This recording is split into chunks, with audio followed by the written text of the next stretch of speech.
Often teens witness their friends being subjected to disturbing dating behavior, or they witness their friends perpetrating disturbing dating behavior, but they may not know how to appropriately intervene. This video offers candid views from educators in the community health workers, and most importantly, teens. At the end of this video, there are community resources listed. Teens may be more prone to experiencing dating violence because dating is new. Teen dating violence is influenced by how teenagers view themselves, others, and relationships that they've been exposed to. Unfortunately, society and the media have portrayed unhealthy versions of gender roles that can be difficult for teenagers to navigate. As an example, young men may believe they have a right to control their girlfriends. Young men may confuse masculinity with aggressiveness. And young men may believe that they have a right to a sexual relationship. Young women may also believe that they are solely responsible for fixing any problems in a relationship. They may believe that their boyfriend's jealousy or aggressiveness is romantic or proves how much their boyfriend cares about them. And young women may also believe that in order to keep a boyfriend, they must engage in sexual activity.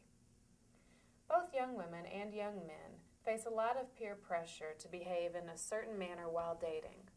There's a lot of pressure to be in a relationship and simply to be tied to somebody.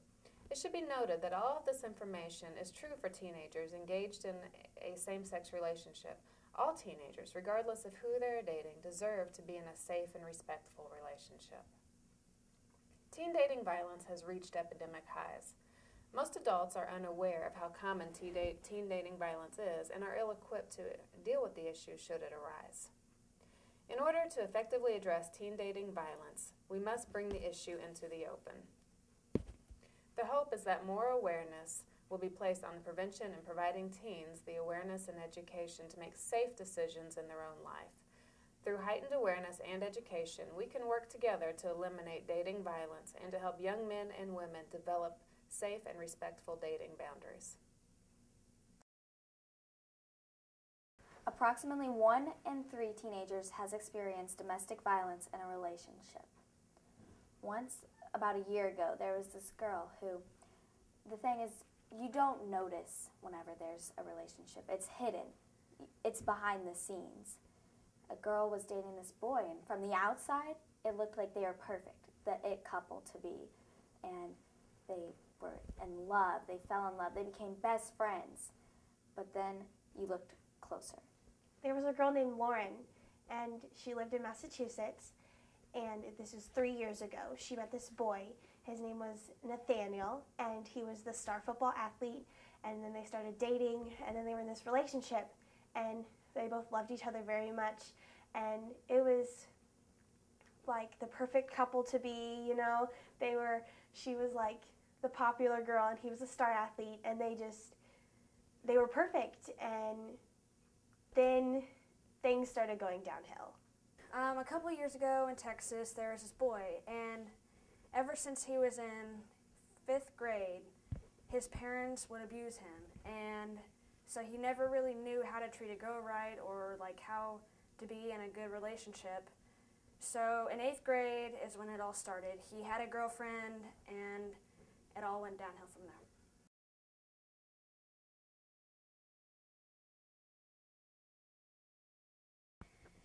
They were perfect for about 3 months, as that I could see. Then, once you took a closer look, you saw every time he came around, she began to start shaking. Then, you saw that she wasn't wearing makeup anymore, a sign that he was controlling her. Later on, after speaking to her, I saw that she wasn't taking care of herself anymore. There were scratches on her arms from tweaking, and she had become addicted to cocaine, meth, and heroin, all because of this relationship.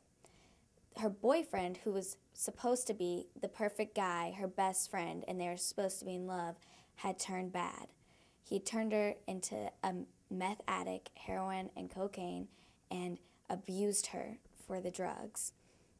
Then it became worse. Lauren and Nathaniel's relationship started becoming an on and off relationship. They would date for few months, and then they would break up, and then they would date for a few more months, and then they would break up again. And every time they would break up, Nathaniel would get very angry, and he wouldn't really like it, even though like he was the problem. And Lauren started to realize this, and he started controlling her, and her friends realized that she was acting completely different, and she was scared to go around him, and she didn't want to see him anymore. But she didn't actually realize this, and so she kept dating him, and she just never kind of really focused on what was going wrong, and things just kept getting worse and worse, and the 3 years kept coming closer and closer, and then one day Nathaniel broke down. So in 8th grade, Daniel started dating Mackenzie, and Mackenzie was popular, and so was Daniel, and they hit it off, and they were the perfect couple, and everybody wanted to be them. So it got to about 5 months, and Mackenzie came to school, and she wasn't wearing makeup anymore. She had no makeup on. She always had her hair up. She always had clothes that barely showed any skin whatsoever. So everybody started to wonder what was going on. So people thought maybe it was home life, maybe it was family life, something bad was going on. So about a month later, in the hallways, Daniel would come to Mackenzie's locker, and he would yell at her, and he would discriminate her and make her feel unwanted, like she wasn't supposed to be there whatsoever. So everything started going bad. People started seeing her coming to school with marks and scratches and bruises and all kinds of marks all over her body. So finally the counselor spoke up and asked her what was wrong.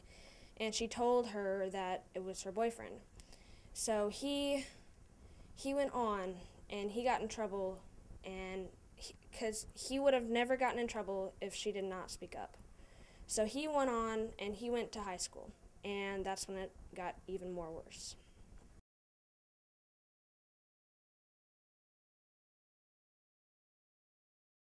This girl who's now addicted to drugs and who was a straight-A student throughout her entire high school career, her grades are dropping, she's not taking care of herself anymore, and people have noticed. She's lost some of her best friends, and she's kind of just gone off the deep end. Well, her boyfriend was her best friend, supposedly, and no one wants to push their best friend away or lose their best friend, and she just couldn't do it. She couldn't see what was wrong and how he was affecting her, even though she could just look down on her arm to see these bruises and scars. Finally, one day, her parents pull her aside and say, hey, you need to get away from him. Like, it's not good for anyone anymore. So she tries to push him away. But her boyfriend, who is also a drug addict, stalks her, follows her around everywhere she goes, will try to talk to her, but no, she just has to keep walking. He's always right behind her, trying to still control her, even though they aren't in a relationship anymore.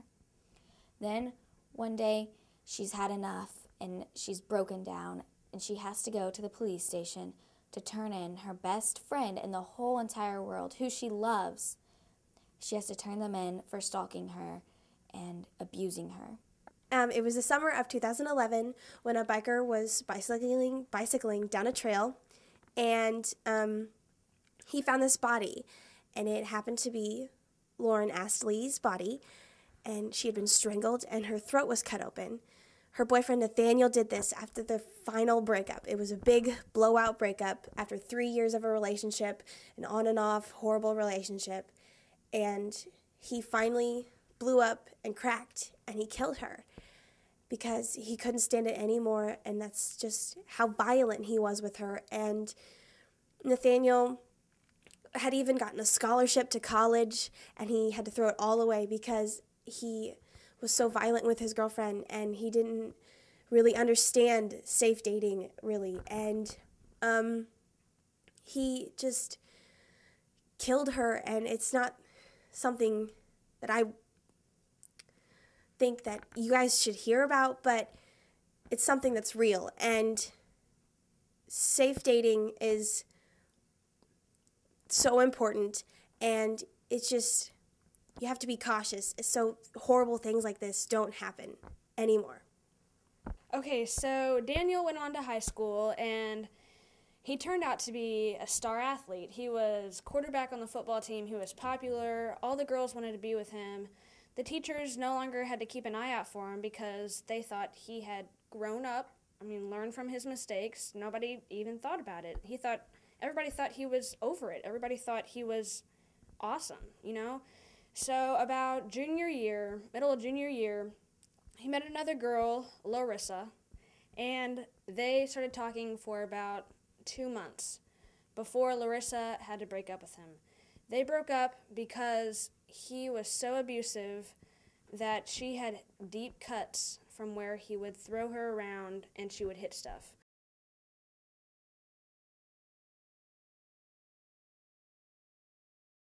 A lesson that I think all girls need to take from these stories is that these boys are making you feel helpless and worthless. That's not something that anyone should have to feel, but yet you still love them. When you're in a relationship like this, you need to get out as soon as possible because it's no good at all, and it'll only get worse. Teen dating violence is usually hidden because teenagers usually are unexperienced in dating relationships, and they're usually pressured by peers to act violently, and some of them just want independence from their parents, and some of them have romantic views of love, and young women may believe sometimes that they're responsible for solving problems in the relationship, so they won't get out of the relationship. They also think that their boyfriend's jealousy and possessiveness and controllingness and their physical abuse is romantic, and that's how it's supposed to be. Girls also think that abuse is normal because their friends have also been abused, or because that's what's on the movies, or it's just around them a lot. And girls also believe that there's nobody to help them, and what they really don't understand is that there's many people to help them. You can talk to your friends, you can talk to your parents, you can talk to a trusted adult, you can talk to your teacher, you can talk to someone at your church, you can talk to anyone that you trust, and just talk to them and tell them. If you don't speak up about it, you can end up in horrible relationships and actually get, pretty fatally, things can happen, and you can end up like Lauren, and things just get worse, and if you don't talk about it and speak up and tell people, and it's just, you need to let it out, even though it's hard. You just gotta tell people. Okay, so senior year, Bailey was found dead. She was in a lake. She had been drowned to death. Daniel killed her. So what I'm trying to say is, if you're in a relationship where you feel that it's not right, but you're just going to stay in it because people think it's cute or you guys are a good couple, don't. Go with your gut. If you feel like he is not treating you right, or even to the point where he is hitting you or yelling at you, you need to speak up. In the end, you will feel like you did the right thing. You will do the right thing by speaking up.